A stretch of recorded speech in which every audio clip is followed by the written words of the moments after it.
Eh bien ça, si vous voulez, c'est un petit peu l'état des lieux et la situation permanente.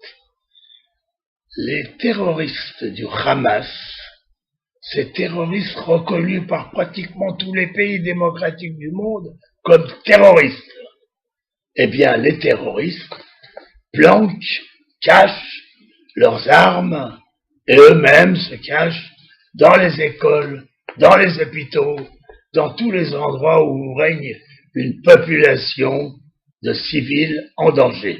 Voilà.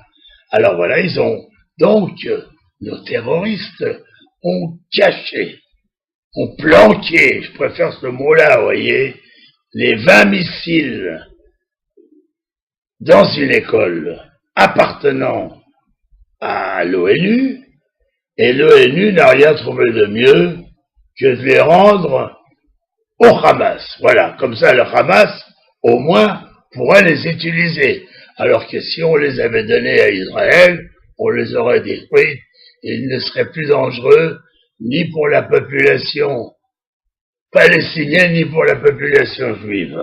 Enfin voilà, ça c'est une chose, c'est un état permanent. Alors, on vient d'apprendre qu'en dehors de tout cela, les terroristes palestiniens utilisent des ambulances du Croissant Rouge pour transporter les tueurs et leur matériel.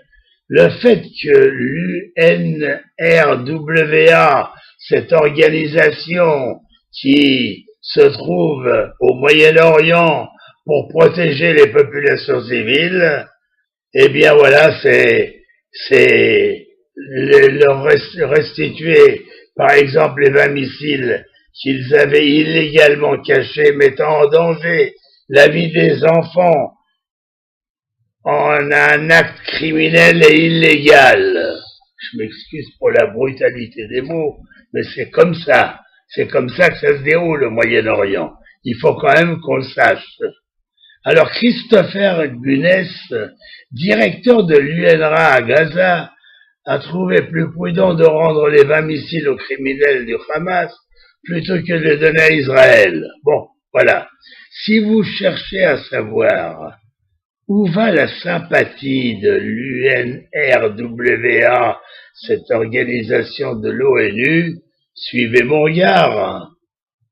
Ce n'est pas la première fois que nous constatons l'attitude néfaste de l'UNRWA.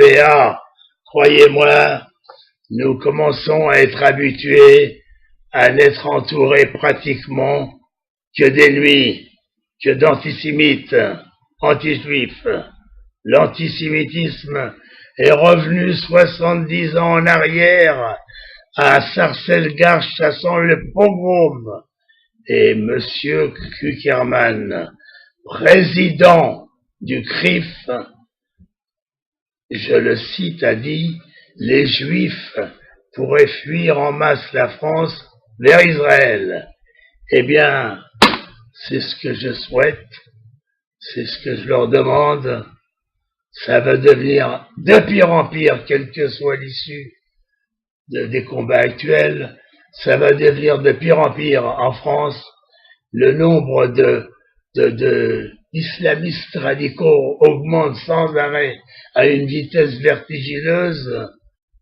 Eh bien, moi, je dis aux Français, on vous attend ici en Israël.